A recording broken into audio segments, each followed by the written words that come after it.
So I'm rolling. Okay. So I'm going to go on nutrition a bit and more on the practical, what it all means to us.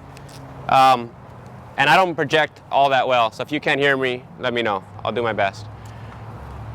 A lot of us, and especially when you're paddling a lot and say you don't have a problem, with weight and you think all this is meaningless for you, it's almost more important for paddlers because, we're going out there and we're expending so many calories and we have, we just need to think of refueling always. And just to sort of keep all of it in mind, even if you don't have a problem, even if you don't have excess weight around your belly, that refueling is huge, and what you're refueling your body with to stay healthy, to not get sick. You just have to do it in a clean way. And he didn't touch all that much on energy sources for paddling, so I'm going to talk about that a little bit, and then talk about replenishment while you're paddling. So basically, and again, last time I talked about this, so if you've heard it again, I'm sorry. You've heard it last time. When you, and a lot of you probably already know this, you have stored muscle glycogen. So when you go out, if I was going to go and paddle up and down the river for 1 hour, I'm pretty much using carbohydrate that's been converted and stored in my muscles, right? So I'm fine on what I got for 1 hour. Up to 90 minutes, you're probably all right. On stored, you probably have 2,000 calories of stored muscle glycogen. As soon as you start going over that, you're basically running out of storage. So you're going to start using fat, and you can only use fat at much lower intensities. So what happens like in a marathon, the reason a marathon is so hard is because almost everybody hits that wall at like mile 22. They're going right over what their stored muscle glycogen is, and then they're having to draw on fat. And then all of a sudden everything just gets super hard because your body doesn't want to run all that hard when you're running off fat.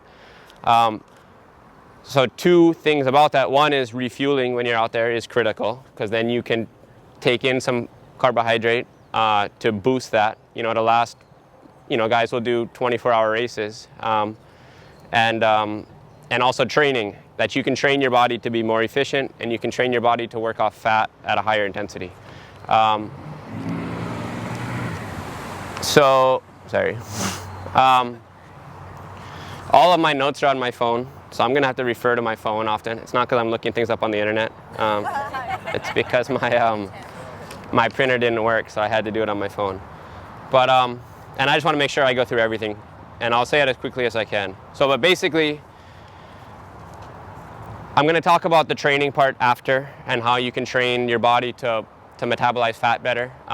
Right now it's just the replenishment portion. And if you guys ever have questions, please ask. You can just raise your hand right in the middle and ask it. But basically, you can go out and you're going to burn, if you're going really hard, you can burn something like 900 calories an hour. But you can only take in a third of that. And that goes for your sodium expenditure and your water. So you can burn up to like 3 liters an hour of liquid. As you're burning energy and as that glycogen is getting converted to energy, water is a byproduct of that. So you end up sweating it out. So you're literally just oozing water out your pores. But for all of that, you can only take in 1/3. And it's super important to remember that you're not going to come close to matching what you're expending. And that's for carbohydrate, for sodium and electrolytes, and for water. So just some key numbers to think about. And it's going to vary for everybody, but basically the maximum calories that you can take in per hour while you're exercising is about 280, which is probably less than most of us do. 280 calories, would be maybe 1 hammer gel packet and drinking 15 ounces of heat an hour. And that's it, no Cliff Bars or anything. I think a Cliff Bar itself has something like 220 calories in it. So if you're eating a Cliff Bar every hour in the Molokai race and drinking and taking you're way over. And what's going to happen, your body just can't process it. It's going to sit in your gut and you're going to have issues.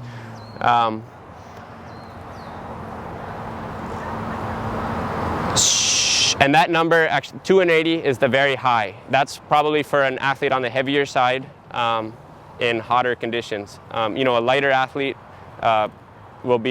you can be at like 150 calories. And it's way better to underestimate that than to overestimate it. The same goes for drinking. You can take in maybe 27 ounces an hour max. which is, I would almost guarantee, less than we all take in. And same thing, if you take in too much, it's just going to sit in your gut waiting for your body, and you won't be able to take it in. I'm sorry. And then for sodium, if you're burning 2,000 calories, you can take in a third of that. Maybe, 2,000 milligrams, take in a third of that, maybe at 600 milligrams. And all this is super critical. If you guys aren't taking in electrolytes and you're not drinking and you're not refueling properly, you're not going to perform at your potential.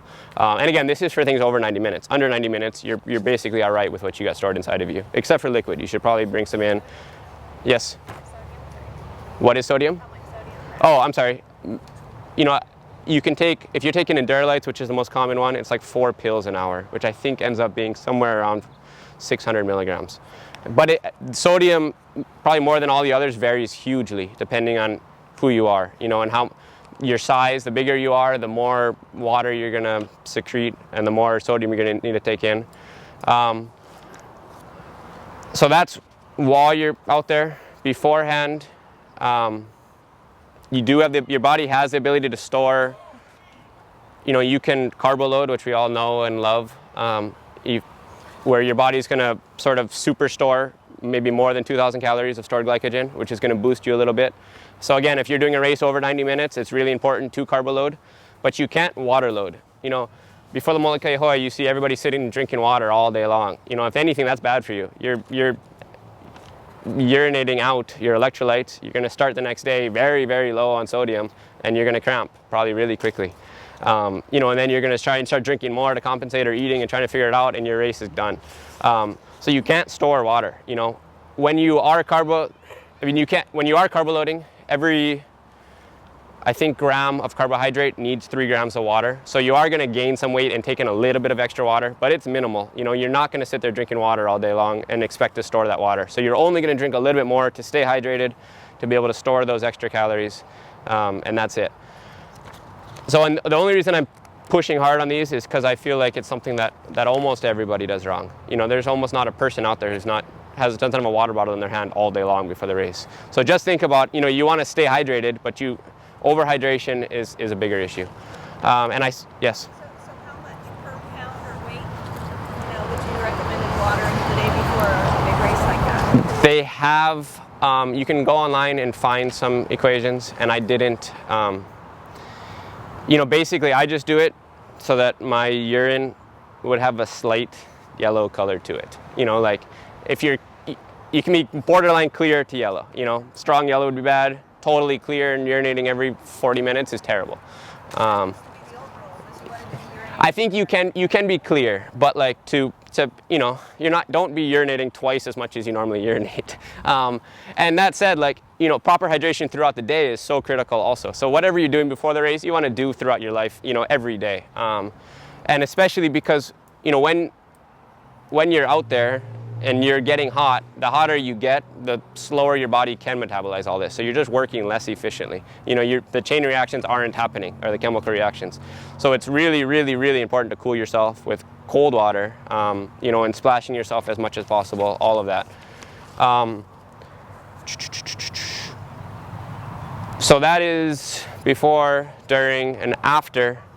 So if you finish a 90-minute workout, so basically you have 0 stored calories left.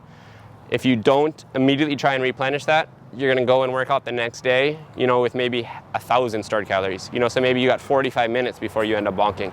So it's super, super, super critical. And especially, we're going to get into training, and when you're doing a high training volume or load, and you're paddling 2 hours, 2 days in a row, which you should be doing many days, that you have to think about refueling right after. If you don't refuel right after, your body just doesn't take it in the same way. It's like 5 times more efficient taking it in if you're doing it within half an hour. I think you have an hour window, but that first half hour is so critical. And what you want to take in would be, and my thought always is, if you're doing long, hard things, you want to take in a lot of carbohydrate, maybe a little bit of protein. The more intensity you're getting, the more protein you're going to want to take in. They say 4-to-1 carbohydrate to protein as a rule. So, but all of those all those recovery drinks are going to have it, already mixed. So you don't need to take a recovery drink and take a protein supplement. Probably just go for one. Sorry, I'll wait. What was that? You don't use a recovery drink? You take the recovery drink. You don't need to do a recovery drink and a protein drink necessarily. You know, unless you did a super hard sprint, you know, then you can maybe mix some protein into your recovery drink just to boost the protein a little bit, or real high intensity. And the thing is, with intensity, you're breaking down muscle. With long stuff, you're not breaking down muscle as much. You're just getting rid of all your carbohydrate. Sorry, I gotta look at my notes.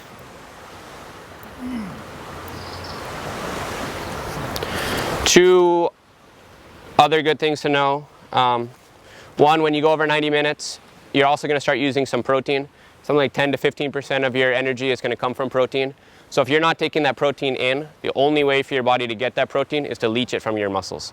So you're taking protein out of your muscles, which means you're not going to recover nearly as well, you know, and it's actually damaging to your body. So over 90 minutes, you want to be drinking something with some protein in it. You know, and it's not a lot, 10 to 15% isn't that much, but just something so you're not leaching it from your muscles. The other thing is, you have 100,000 stored calories of fat, or the average person does. Probably most of us, like my dad was saying, probably have a lot more than that nowadays. But you know, with 100,000 calories, you can run without any supplements from LA to Seattle, or LA to San Francisco, supposedly, which is like 800 miles. So you have a ton of stored energy in you. But again, your high, you know, it's like your premium fuel is going to be carbohydrate. That stored fat is going to be very low intensity fuel. So any questions on that? Any products you recommend Yeah. during racing, like over 90 minutes? She asked if there was any products in particular to recommend. You know, along with what my dad was saying, Hammer Nutrition, they are very, very, very anti-simple sugars for two reasons. One, because they say it's boosting your insulin, the same as he was saying. And two, they say you can't digest simple sugars the same as you can a complex carbohydrate. So it's like 6 to 8%, I don't know what, osmolality in your stomach. So basically, you can take in complex carbohydrates way more than you can simple. And I think the only drinks out there that are purely complex are going to be Hammer Nutrition products. So I'm a huge proponent of Hammer. Heed is unreal for under 90 minutes because Heed is going to have a complete electrolyte profile. You don't have to think about supplementing with electrolytes. It's going to have basically everything you need for under 90 minutes. When you go over 90 minutes, it gets a lot more complicated. If you take Perpetuum or Sustained Energy, and I don't mean to push one particular product, there's a ton of good things out there, but those ones are going to have protein in them, but they're not going to have the electrolytes because they want you, you know, it's so personalized that you need a supplement with your own electrolytes. So if you're doing the multi-solo and you're racing 4 hours, you know, you can start with Heed, you know, which is great for that first, you know, hour and a half, and then move into Perpetuum, but you have to understand that when you move into Perpetuum, you have to take electrolytes. And again, you got to do it all in training to figure out what you need. And as some general rules, I feel like if you get dizzy, most likely you're getting dehydrated, or you probably almost definitely are getting dehydrated. If you start to get stomach cramps, you're probably taking in too much. And if you start to, you know, get unusual fatigue, you're running out of muscle glycogen, which means maybe you're not taking in enough. So all of those, you know, and if you cramp, you're probably not taking enough electrolytes in, or you drank too much the day before. You know, and all of those are pretty simple things to diagnose. The worst of them is cramping, because it's the hardest one, or like stomach issues, because they're the hardest to get rid of. Another thing with any Hammer products, if you try and take that, you know, you can't just take that and mix it with some Gatorade, you know, and think, oh, I'm going to get double the energy from this. It doesn't work like that. Again, it's going to be too much for your stomach to handle, and you won't be burning the calories per hour, and it won't even just be able to separate that really, and you're going to almost guaranteed cramping. So you can't even, they say not to take any simple sugars while you're on Hammer products. You know, don't even try and eat a Snickers bar because you'll end up cramping. And maybe that's a reason they want you to buy all of their stuff, which worked on me. So those are good fueling. But again, some simple stuff might work for some other people. And again, 90 minutes and under, you can do you can drink Gatorade. The water loss, you should have some water loss after. You know, if you're basically the same weight or more when you finish, you know, you were probably drinking too much. You know, but like a 1% weight loss would be all right. You know, as soon as you start getting over that, you're having issues. I think like a 6% weight loss is, you know, have severe health issues from it or death. And the same as the other direction. You know, if you have a 6% weight gain, you drank way too much and you can have major issues. I said it last time, but they say in a marathon, something like the top 1% all finish weighing less than they started. The back 99% all finish weighing more. Meaning the guys in the back were drinking too much. You know, I'll say, unless it's, well, real quick, as far as other specific products, the only other thing that I use is caffeine. And they say caffeine helps you metabolize fat at higher rates or better. So I'll be metabolizing fat throughout a whole race at a higher rate than I could normally, which means, you know, for a long race that you're gonna have more energy. I actually have since read that there's no proof that you're actually metabolizing the fat better, but it's tricking your mind into thinking you are. There's something going on with fat metabolism. But regardless, it's one of the few things out there that has been proven in numerous studies to work. Yeah. So how do you get you to metabolize fat better? I'm going to say it during training, because it's the training. That's easy. But anyway, as far as the caffeine goes, you know, I took like 800 milligrams before, which is like 16 cups of coffee for a while. But you know, now I think like 300 milligrams or 400 maybe, or even 200 is probably fine. But just get something in you. But again, to practice with it, obviously. How are you taking it in? Caffeine pills, yeah. And you're supposed to do it 3 hours before. You're not doing it for the amp. You take it 3 hours before, so you're gonna come up and you're gonna start leveling out. Otherwise, you're gonna be up and you're gonna just freak out at the start of the race and it doesn't work. Especially if you're at 800 milligrams. I'm assuming you would take all that caffeine with food? Yeah, I would take it while I'm, Like you're eating yeah. your breakfast and Yeah. you take your caffeine? One more, so real quick, one other practical thing, and I was gonna get to it in race day, but as far as eating, you always wanna eat 3 hours before a workout and before any race. Before most workouts, it's easy to do because, you know, most of us are working out in the afternoon. You eat lunch, you're gonna work out, you're gonna be fine. There's a lot of issues that are gonna come when you have food in your stomach, especially a whole meal when you're going out there. One, you can get acid reflux, which can lead to other issues. You know, I think from crunching all the time too, it's probably worse for paddlers. And two, you're gonna spike your blood sugar level, and then you're gonna crash at some point during there. So that's more important for a race. However, that said, you don't wanna wake up, if the race starts at 8 o'clock and you live right next to the start, you don't have to wake up till 7. You don't wanna wake up at 5 in the morning just to eat. You know, the sleep is gonna be more important than that. But for a lot of races, it's pretty doable. You know, especially for like the Pu'uwai, we wake up at 4 o'clock in the morning anyway. You know, it's easy to go ahead and eat breakfast 3 hours before that. But the Pu'uwai solo, where you're staying right at the race start, it's not worth it probably. So the other thing, there's a lot of awesome supplements out there. You know, and I'm always really hesitant to go forward in one. You know, I'll maybe try it and then, you know, end up stop taking it. I know I think it's ASEA, that a lot of people are trying. And Dr. Bob is there and has a lot of information on it if anybody wants to go talk to him. And the only reason I'm mentioning it is because I know a lot of people, I've never tried it, but I know a lot of people are doing it. Again, you know, if you have any interest, go talk to him after. But, you know, there's going to be no magic pill. It all comes down to proper, you know, training and fueling, etc. So that's all I'm going to say on nutrition, unless anybody's got any questions.